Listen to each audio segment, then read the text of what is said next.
Dear students, question number 4, exercise 6.2. In triangle ABC, DE. This DE is parallel to AC and DF is parallel to AE. ये दो चीजें given है. Prove that BF over FE. BF over FE. अब जब भी आपको proportional का question है, बीपीडी की तरह सोचो. BF और FE ये किस ट्रायंगल का हिस्सा है? AEB का. BF over FE is equal to BE over EC. BE and EC किसका हिस्सा है? बड़े ट्रायंगल का. तो हमें तुमको इसके आसपास जाना है और इस क्वेश्चन में दो पैरेलल लाइंस के सेट दिए हैं. जब भी बीपीडी का क्वेश्चन देखो, सिर्फ इमेजिन करो एक ट्रायंगल और उसके बीच की पैरेलल लाइन, उसके बीच की पैरेलल लाइन. अब समझना मैं क्या कर रहा हूं इस क्वेश्चन में.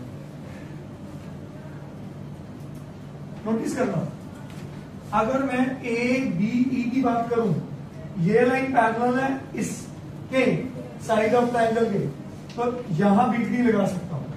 तो मैं शुरुआत करता हूं. In triangle A B E थोड़ा साफ सा लिख दूं.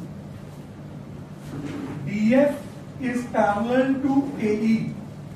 ये हमें गिवन है, सब एग्री करते हो.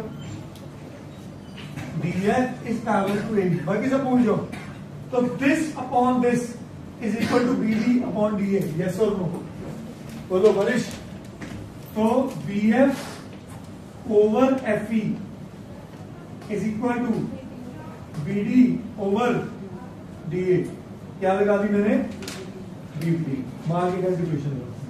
तो मैंने ये छोटा ट्रायंगल यूज कर लिया कि मेरी अब बड़े ट्रायंगल की बात करूंगा. क्यों?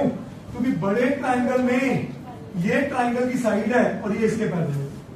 ठीक है. So in triangle ABC DE is parallel to AC. DE AC के पैरेलल है. तो अगर DE है तो DE यहां पे आ रहा है. BE over EC is equal to BD over, फिर से क्या लग गई? BPD. ये बनी इक्वेशन नंबर 2. नोटिस करो, इक्वेशन 1 और इक्वेशन 2 की RHS दोनों में क्या है? BD है. तो इसका मतलब इनकी LHS क्या होगी? Equal. So from 1 and 2 BF over FE is equal to BE over EC. BF over FE is equal to, ये प्रूफ करना था. तो हेंस प्रूफ करिए.